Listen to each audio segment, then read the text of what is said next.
We are live 364 days a year. What are we doing here? If Dom turns at SummerSlam, I'm shaving my moustache off. I've told you, if that happens, it's going. My lip is cold because of a stupid bet that I made with YouTube. Oh, good.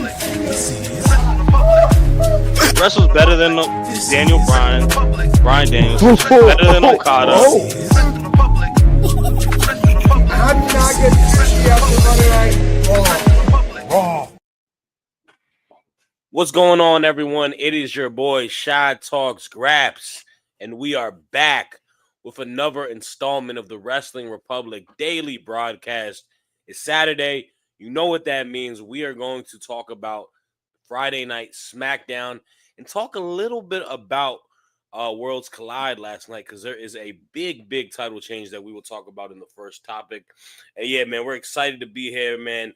Episode 992, we are a week away from episode 1000. It is exciting times for the world of Wrestling Republic. And to say that I can't do this by myself, I got a very fun panel here today. First and foremost, we got my dog from the great state of Virginia, Aunt You. How you doing, bro? Man, 20 miles away from you, and we here to have fun on this Saturday afternoon, man. I didn't know what I wanted to say there, so I just said anything. But this is going to be a fun show. We got a fun panel. I can't wait to get into the topics with you guys. No doubt, man. Yes, 20 miles is not that far away, man. Northern Virginia, we in the building. But not in Northern Virginia, more so in the Lone Star State, Texas.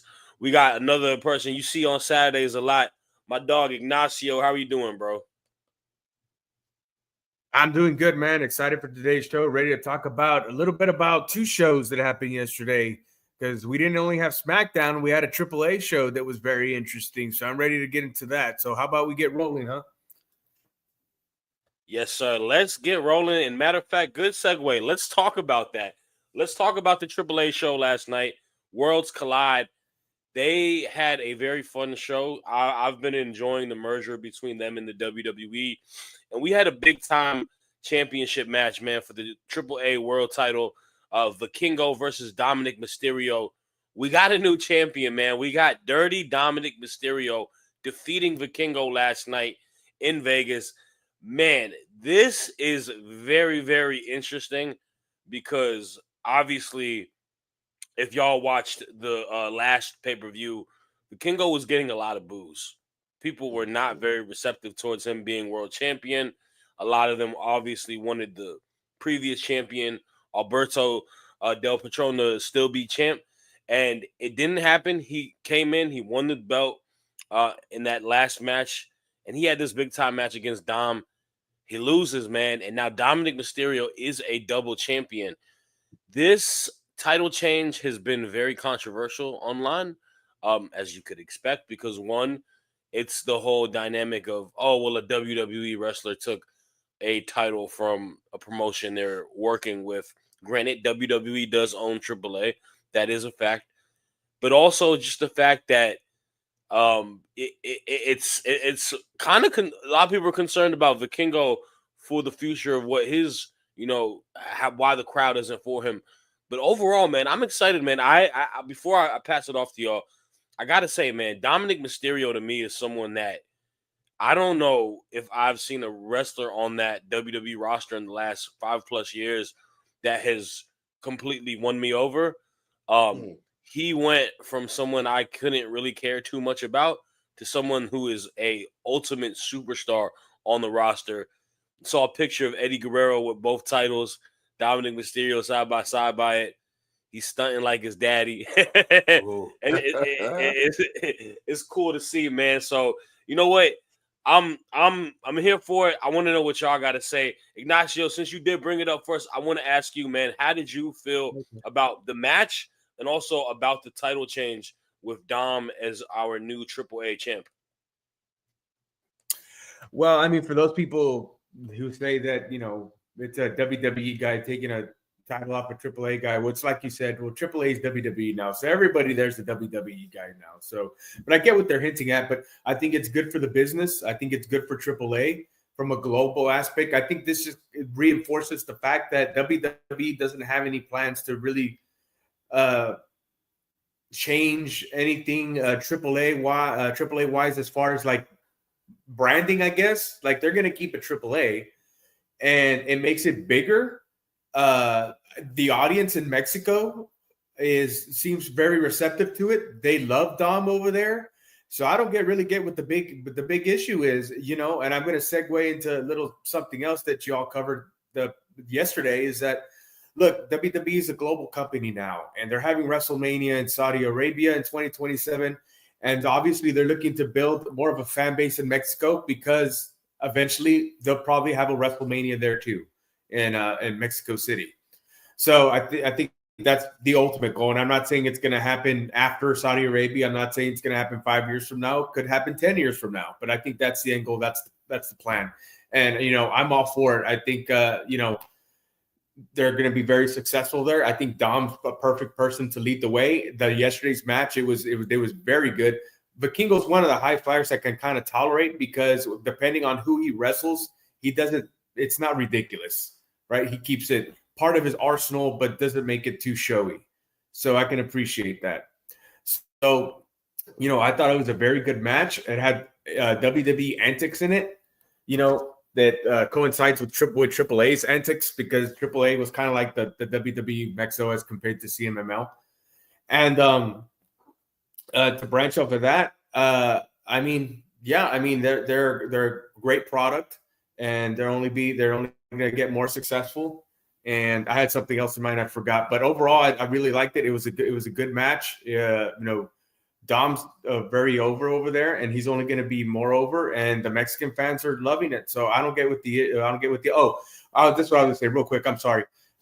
So the deal with Vikingo getting booed. Look, people just don't in Mexico don't think the way that we think in the United States as far as social issues and you know, controversial issues and topics with wrestlers. They don't really care what Del Rio got into here in the United States. So they're booing Vikingo. That's just backlash from taking the title off of Del Rio and giving it to Vikingo. The fans, like, they're just not like fans here in the United States as far as like off the field or off the behind the scenes stuff, right? They don't really care. They love Del Rio. And, you know, so Vikingo's feeling the backlash of that. And I think eventually it'll fade and they'll appreciate him for his talent. And, you know, the fans will get behind him again eventually, I think. For sure, man. And always shout outs to the cat run-ins. It happens to me all the time, too. My cat always jumps on me on shows and stuff, too. But, you know, your point in regards to with Dom, obviously, and like I feel like to that point, and just to kind of piggyback off of what you were saying, I think it's a positive in a way. I feel the fact that WWE is so open to allow us to have wrestlers like they gave us the New Day, right? Obviously Woods was hurt, but you got the New Day on there. You got, you know, the Judgment Day on there. Like, you're getting big time stars in this shows as well, and you get to incorporate them with their talent. And like you said, it's a good opportunity for us to get more familiar and become fans of a lot of these talent. I mean, hell, we had the Wyatt Six last night, right? Like, they came in after the tag match and beat Pagano and them up. So like, it's gonna be interesting. And I think, like you mentioned, Dom is like the perfect anchor for it. I mean, we got some comments, and look, I'm just gonna say this: not everyone agrees with us too, because Fernando Zayas, friend of the show, says, I am one of the fans who disagree with Dom winning the AAA title. The belt should stay within AAA. That's the thing, though, bro. Like, it is in AAA, right? Like, their roster is their roster too. So like, I guess that's something we kind of got to get used to. But like, hey man, it's gonna be interesting. And I know you are just ready to talk about this, man. What are your thoughts? Do you share agreement, or do you think that he shouldn't have won last night? Okay, so I just want to start off by saying, on a show that from start to finish, once again, as all the AAA shows have been, there was no better ending that we could get for that AAA championship match than what we got. We got El Grande Americana. We got the whole Judgment Day coming out. It was beautiful. You know, it was from the start when on SmackDown when Finn looked at Dominik and was like, "Hey man, go do this by yourself tonight." Just setting everyone up. Like when you think of luchadors, you know, you got your Rey Phoenixes, you got your Psychosis, you got La Parka, you know, Rey Mysterio. There's so many great luchadors that we can name, but none of those matter anymore. None of them, because the greatest luchador of all time was crowned last night, September 12th, 2025. Write that date down. In history, it's going to go down as Dominik Mysterio's coming out party. From being a snotty-nosed Nepo kid to having Rhea Ripley's legs wrapped around his head to being jumped on by Liv Morgan. There's nothing this kid has done that has been wrong. I am so excited to see the maturation, because this is just the beginning.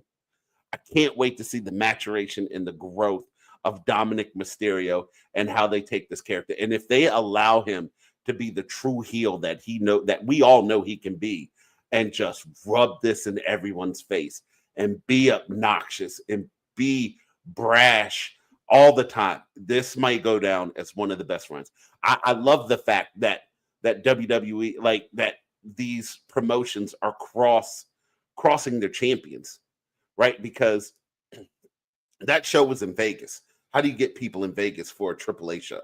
Like you said, you have a surprise Wyatt Six. You have the New Day on there. You have Finn Balor coming back with Demonito. Like it was great from top to bottom. I loved everything about last night. Both shows I thought were really good. We're going to talk about SmackDown a little bit more, but as far as Dominik Mysterio winning the AAA title, I think it is the best thing that could happen to AAA right now, because so many eyes are going to be on it. Yeah, and like y'all said, man, I think it's the fact that. Go ahead, what you saying? I was saying, man, and it had that ending with Rey putting the belt on Dominik. I mean, that wasn't like Rey never won that belt. Like people don't realize that they call him the king of like luchadors or whatever. Rey wasn't even in AAA for that long before he came to the States. He never won that title, so that was maybe a little bizarre to see that. You know, that was cool. Yeah, and like I don't care what anyone says. Dom and Rey can run a feud, and I won't get bored with it, just because the dynamic is so good, and just how like the character work that Dom has created, just being like the snotty nose, like I hate you, Dad type of figure. It's so fun, and like that's even a way like they could run it back in a AAA main event, right? Like for that title now, like, and it'll be a hot match. The people will absolutely love it. And to y'all's point, man, he's like, the guy is a star, man. Like people love him a lot over there. Like he's getting reception that like, and then that's the other thing too. Like I understand the standpoint of like people, you know, obviously hardcore fan base within like the promotion there and within Lucha Libre, but like fans are still going to pop for big time stars that they watch in the WWE. It's just a fact. Like they watch it on a regular basis. So for them to, like y'all mentioned, intertwine, like you said, and the rosters, I feel like it's a perfect blend, and it works out just great. I do want to read this comment. Fernando said, Dom is the best lucha under the grounds. Come on, dude. Under what grounds? Okay, my bad. He says, is he the loot under what grounds? I mean, he's a double champion. He's a champ. Yeah. Like Fernando, I get what you're saying. Like Dominik Mysterio is the guy everyone loves to hate, but you need to just come to the terms that right now you just need to love him, because he's doing great work.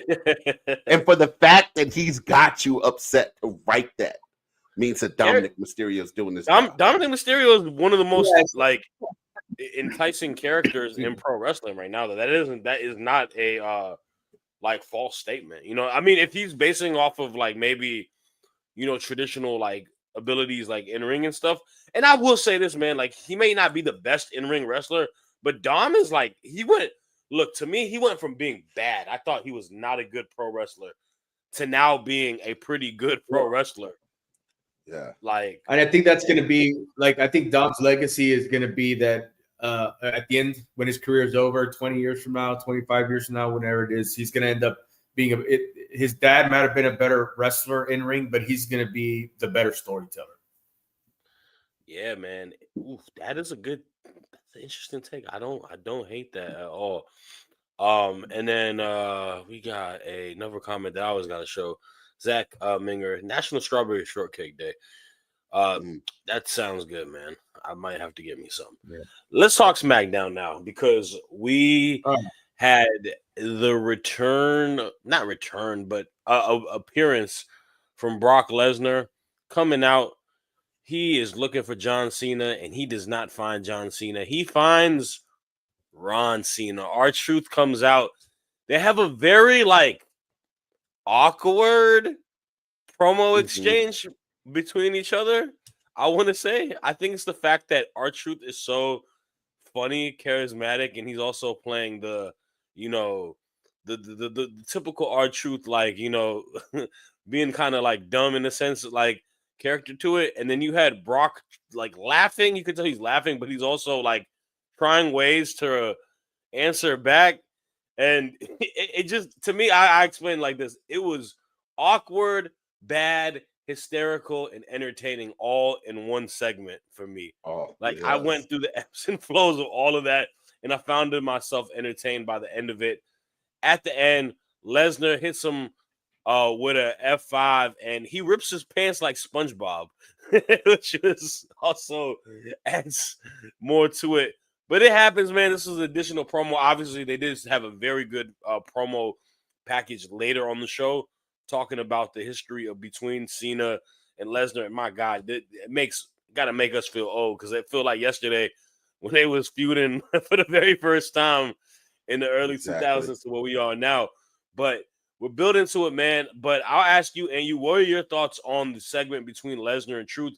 I'm going to assume that they're going to have a match against each other at some point before, or maybe WrestlePalooza. Well, maybe not, actually, now that I think about it, because this is next week. I don't think so.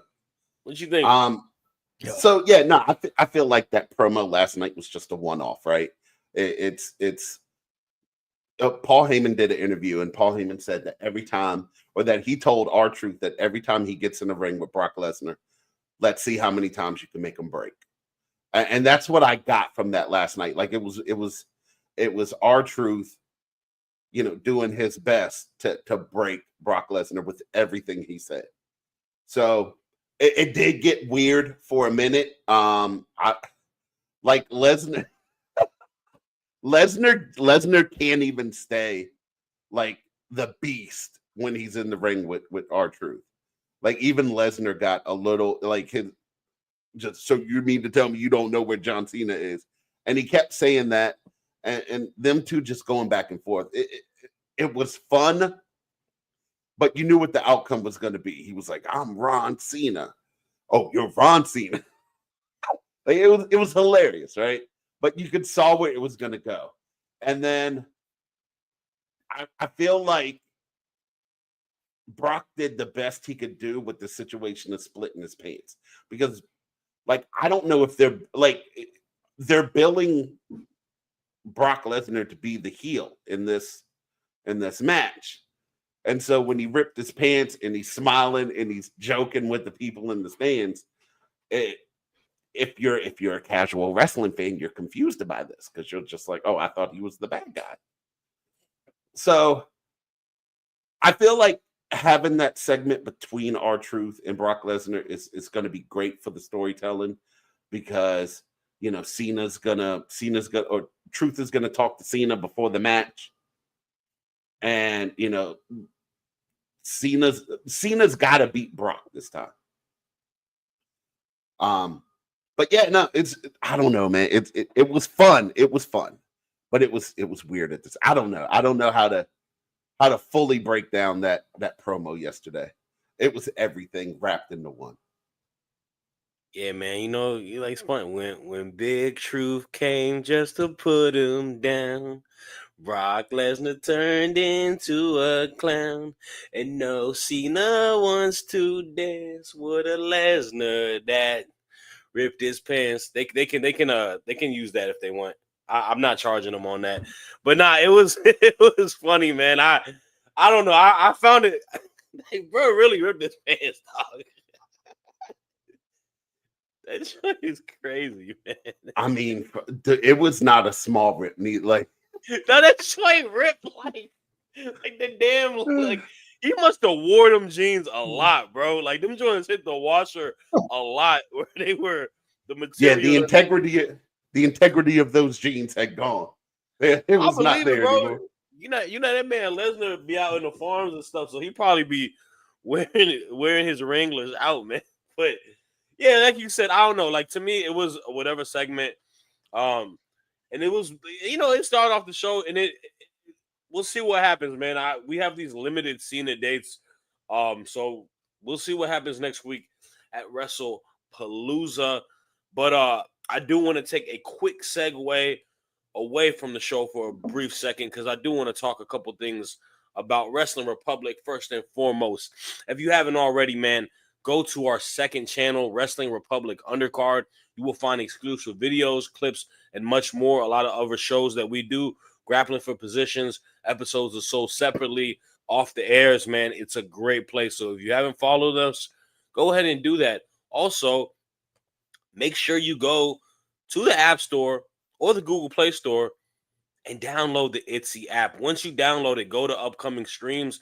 You can hit that section, and you will find a beautiful place where you can argue with this guy over here, the homie Aunt You, Clark. Man, I might even pop up on there. It's a fun app, man. And like I said, man, y'all are in the comments all the time supporting us. It would be dope to have conversations with y'all, just regular discourse, man. So make sure you do that. And yeah, there was just a major update. There was a major update that just came through the app too, and there's some new features in there you guys are gonna love. We'll let you know when we're setting up a room, and hopefully we'll see all of you there to hang out with us. No doubt, man. Make sure y'all download it, and we will get to that. All right, let's talk about this next topic because we had ourselves a title match. Tiffany Stratton, Jade Cargill 2. I'm going to say this. The dynamic between these two ladies, this match, I liked better than the first match. I think there was more chemistry. I thought there was a little bit more chemistry at times. Let me just say. I'm not going to say it was the best match. Show. They got more time this time, bro. They got more. This is your topic, so you get to talk about all of that. They had more time to wrestle this time. They had more. I did like. Here's the thing. I like the chemistry and the standpoint. There was more psychology with Jade trying to like overpower moves when she was able to get the stuff. The last part of it got a little clunky. Obviously, there was the big botch where Tiffany hit her noggin out there. Right. That's hopefully she's good. And now it gets to a count out, right? So we obviously trying to protect the people, and we get Nia Jax in there, and now it looks like it's leading to a triple threat match because we are gonna get Nia Jax, Jade, and Miss Tiffany Stratton. And I will say this before I give it to you, Ignacio. And I say this every single time we talk about SmackDown, we gotta shuffle the rosters up, man. We gotta shuffle the rosters up. There's just so much talent log jammed on Raw. You got Stephanie, you got Bayley, you got Becky, you got Rhea, you got Io, you got Asuka, you got AJ Lee, Nikki Bella, like you got so many people. Roxanne Perez, Raquel, like you got so many, Lyra, so many women there. And on SmackDown, we have shuffled the same feuds on both titles. Mia Yim is the placeholder to fight for the U.S. title, and then Nia Jax is the placeholder to fight for the world title. And now you got Tiffany and Jay going through it. We need, and then Raw even took Naomi too. Like there needs to be a balance within the rosters, man. You need to send some girls to SmackDown to make some stuff a little bit more fresh. But Ignacio, I want to know, what are your thoughts on match and then post match with the whole Nia Jax segment? Let me ask you this first. Was it when Jade when she speared if you want to call it that, when she speared Tiffany, that's when she hit her head, or no, she hit that. she hit like she tried to do a like what is it, like a flip on the outside, right? So she did a flip like from the ropes on the outside, and her head she like missed it. I think she moved out of the way and she missed it, and you see her head hit the was that what she did, the somersault? She did like the somersault. Yeah. Okay. I didn't even see. I didn't even. I was gonna bring that up. She hit her head pretty, like it hit the ground pretty hard. Like I was like, oh, hopefully she's not like, got a concussion like after the match or whatnot. Yeah, but bro, it wasn't good at all. It just reinforced what I've been saying all along, is that these girls they're not right. I blame WWE and the producers or whatever, mostly, first of all, but it's just kind of like they're just trying with Jade. She had that botch with the suplex, and then they go in the corner and Tiffy she's like roll up, like trying to roll up, and she finally did it, and then like it looked like they had got it kind of confused when Tiffy was up against the ropes, and Jade just kind of threw herself like outside the ring, and then it's obvious that Tiffany, she called Jade Cargill, and then she like to get her attention, but she's gonna do the splash over the ropes, and like they did that. That's like, I blame production also. That's like AEW mistakes right there. Like that if you're paying attention during the picture-in-picture, they were calling. You can see and hear her calling the spots like it. I don't know if they just gave up or they threw their hands up or whatever, but I mean, it was a very, very poor executed match all the way around. And I think it's a combination of everybody's fault, not just one person, but they've been trying with Jade, and she shows glimmers of hope every once in a while. But overall, I don't think she's at where she's supposed to be. To take her time from AEW to now, I think they have too much faith in her at this point. And I just really don't think that she's very good at adapting. They're trying to find a style she can adapt to, I think, and it's nobody's working. So I don't know. I think it's time that they kind of pull the pin on her. Like, you know what I mean? I just don't think that she's really cut out for the business. And if they don't find people to work with her where she's going to execute well, then she's not worth having around. I thought the match was terrible. And feeding off what you said as far as shuffling the rosters, they got talent out there and they can do it. It's not the same like on Raw. And Raw, you got a lot of talent there. It's a little bit better because people don't mind seeing Rhea Ripley and Io Sky, because however I feel about Io Sky, I won't go into it now, but people still like seeing them around each other and together. Their feud is still over and it's still going on.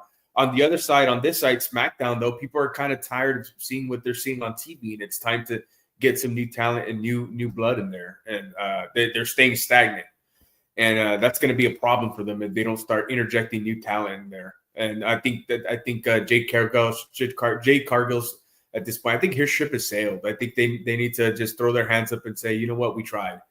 And either, send her back to the Performance Center or send her to Mexico or do what they did with Omos and send her to Japan or something. Maybe they can help her out there. But, I don't think she looks good, but she's just not ready for TV anymore. She's not fit for TV at this point.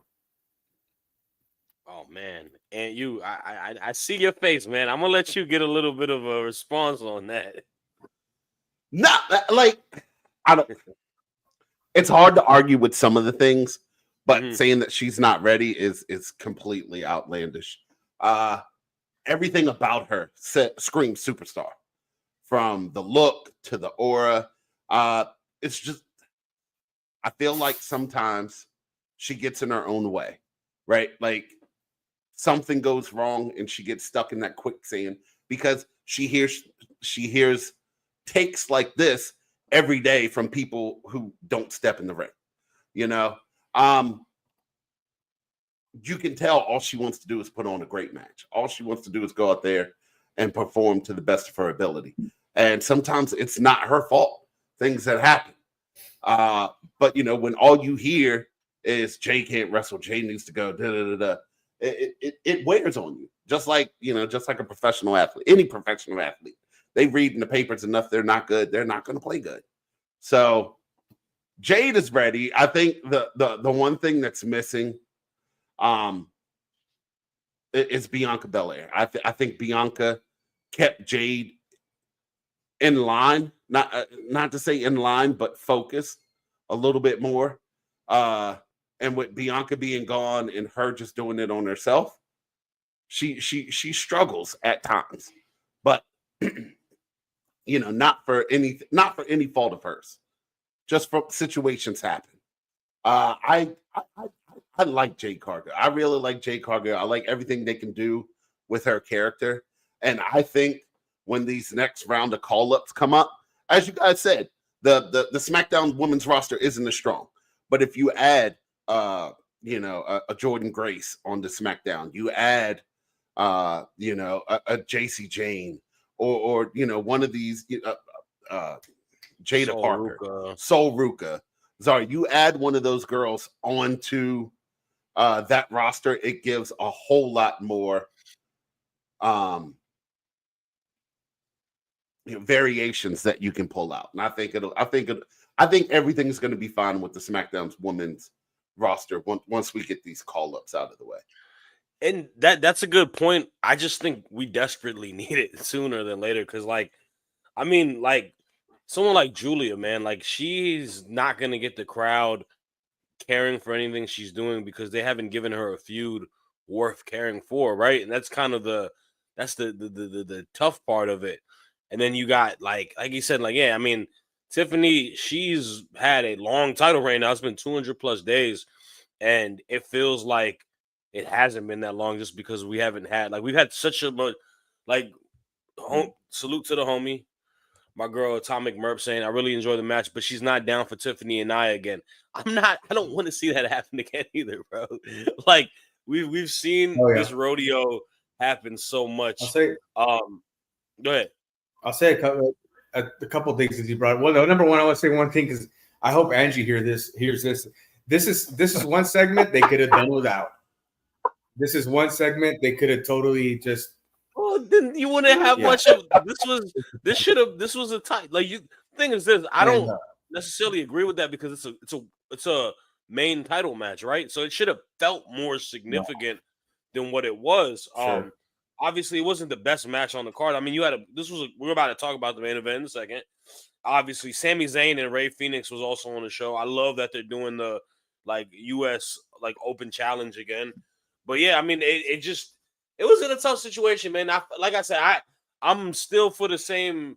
What I said, man, they need to influx some new talent, some new, just a shot in the arm to make it a little different. But let's talk about this main event because what's up?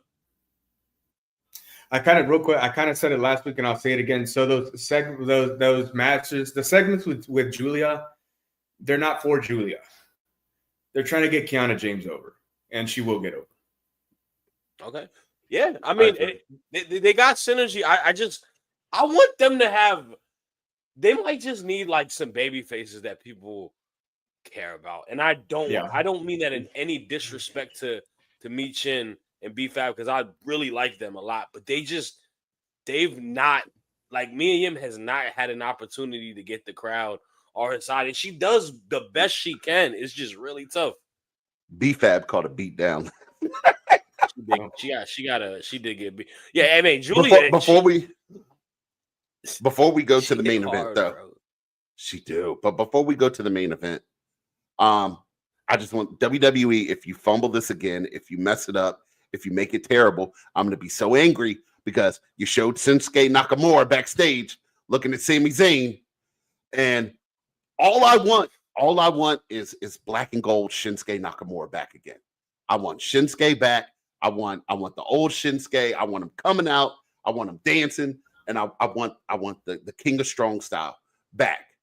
So if you're showing him backstage, looking at Sammy, and then you just have him come out and just get rolled over again and be a jobber, I'm gonna be highly upset. Dude. I'm gonna have You are connection gonna fit. probably be upset because that's probably what is gonna happen. Oh. Look at this new scare character. All right, let's talk about this main event because we had Drew McIntyre versus Randy Orton. Big time match for a TV match in Norfolk, Virginia. Salute to VA, by the way. I forgot to mention that. 757. They had a great match, man. This is a Hall of Famer versus a guy who's on a Hall of Fame trajectory.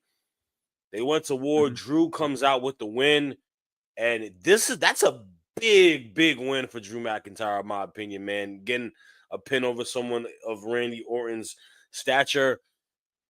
Post match, man, we get Mr. Aunt U's favorite pro wrestler in the world, Cody Rhodes, coming out, saves the day, and we got our match for WrestlePalooza: Cody Rhodes versus Drew McIntyre. And it makes sense why Drew beats Randy off that. And yeah, man, this is going to be a stacked card, to say the very least. They are really stacking the decks. Next Saturday is going to be an eventful day with both shows, but we'll talk strictly about this, man. And you want to talk about it, bro? Cody's back. How you feel? And then how'd you feel about the match?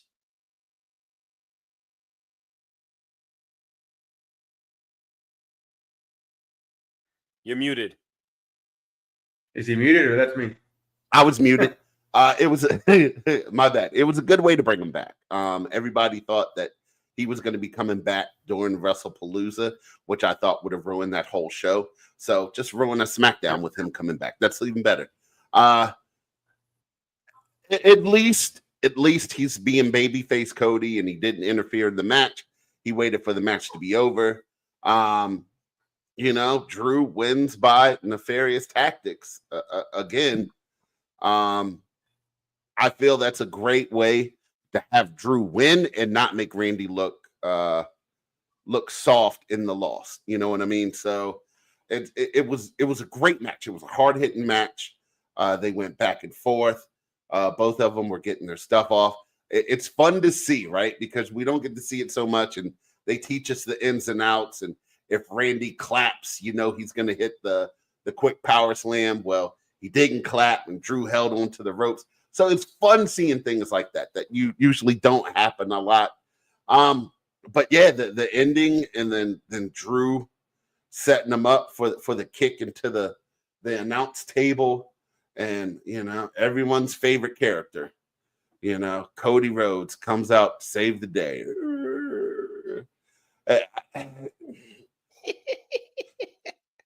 I would much rather watch.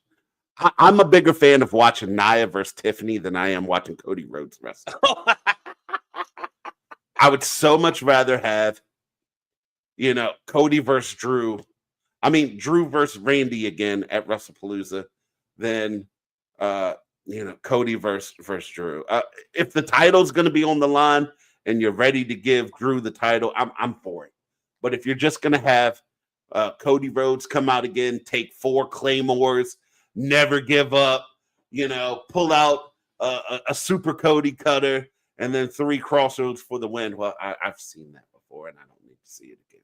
But that's my take on it. This man, I'd rather see Nia and Tiffany again. The hate is real. The hate is real for Mr. Cody Rhodes. It's not hate. It's not hate. It's just Trolls got it. Ignacio, I want to hear your point on this, man. What are your thoughts on Cody coming out in the main event last night?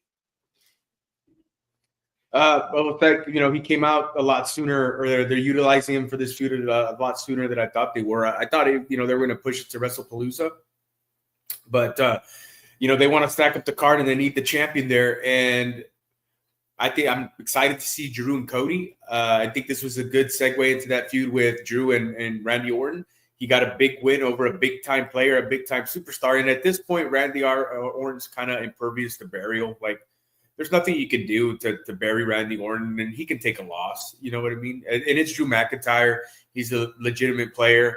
He's a main eventer. So it's no big deal. The only thing I'm excited to see the feud with Cody Rhodes. I think Cody's one of the best in-ring storytellers of our time, inside and outside the ring.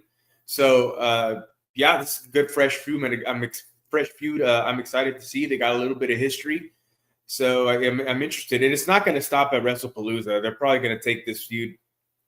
Where are we? September. They could take it to Survivor Series and maybe even past that. So depending on how much of a blood feud they want to make it. So yeah, I'm excited for it. The only thing I'm not. It's kind of, they might use it as a avenue to get to Cody Orton also. And I don't like the triple threats. I don't like the triple feuds. They work sometimes, but I think the thing is Triple H came up in a time where the triple threat matches, they started to become prominent.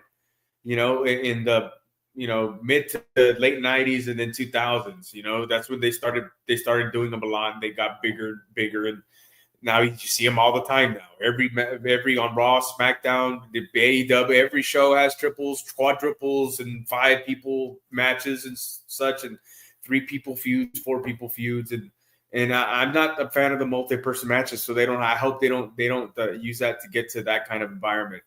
Even though I think maybe with these 3 they could pull it off, I just don't want to see it. Like, you have the clear baby face in Cody Rhodes, and I guess the semi clear heel in Drew McIntyre, because he still gets cheered. I mean, there is no true heel in WWE except for maybe Logan Paul and maybe Dominik Mysterio.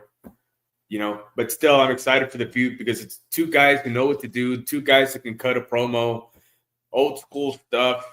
So I'm just excited to see where it's going to go.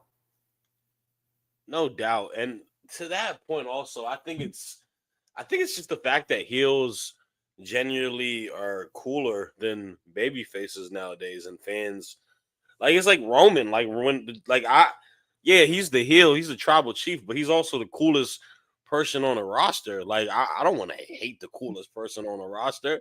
You know what I'm saying? Like, but then you got like white meat baby faces that are corny, and Sure. it's just like, do I really want to root for this cornball? I don't know.